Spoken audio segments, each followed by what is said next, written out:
आखाती देशांमध्ये सुरू असलेल्या युद्धाचा परिणाम आता थेट भारतावर देखील होऊ लागलेला आहे. त्या पार्श्वभूमीवरती नाशिक जिल्ह्यातील आपण आता पाणेवाडी येथील एका प्रकल्पावरती गॅसच्या प्रकल्पावरती आहोत. इथं या ठिकाणी पाणेवाडीवरती भारत पेट्रोलियमच्या मोठ्या कंपन्या या ठिकाणी आहेत. भारत पेट्रोलियम गॅसच्या देखील इंडियन ऑइल असेल, भारत पेट्रोलियम असेल, SP असेल, यासह विविध कंपन्यांचा साठा या ठिकाणी असतो आणि इथून पुरवठा देखील मोठ्या प्रमाणावरती केला जातो.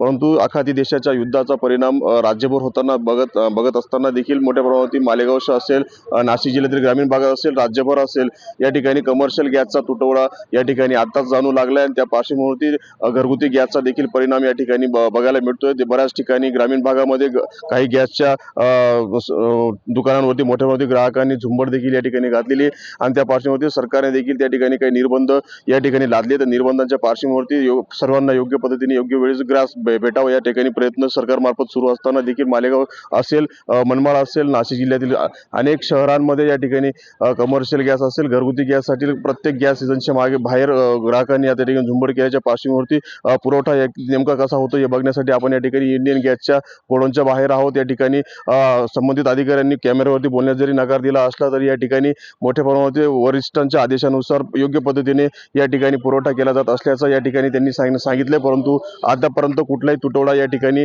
किंवा जी वाटप होती ती सुरळीत सुरू आहे असं देखील संबंधित अधिकाऱ्यांनी ऑफ कॅमेरा सांगितलं. परंतु कुठल्याही प्रकारचा तुटवडा त्यांच्या म्हणण्यानुसार जरी असेल तरी ते गॅसच्या असेल, गॅसच्या गोडाऊनवर असेल किंवा गॅस एजन्सीवरती ग्राहकांनी मोठी झुंबड केल्याने मोठ्या प्रमाणात तुटवड्याचा सामना या ठिकाणी आपल्या राज्यातील लोकांना करावा लागत आहे.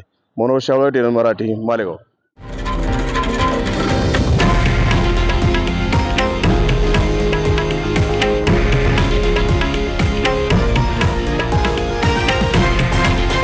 हे आहे देशातील नंबर 1 न्यूज नेटवर्क आणि आपण पाहत आहात TV9 मराठी, एकमेव.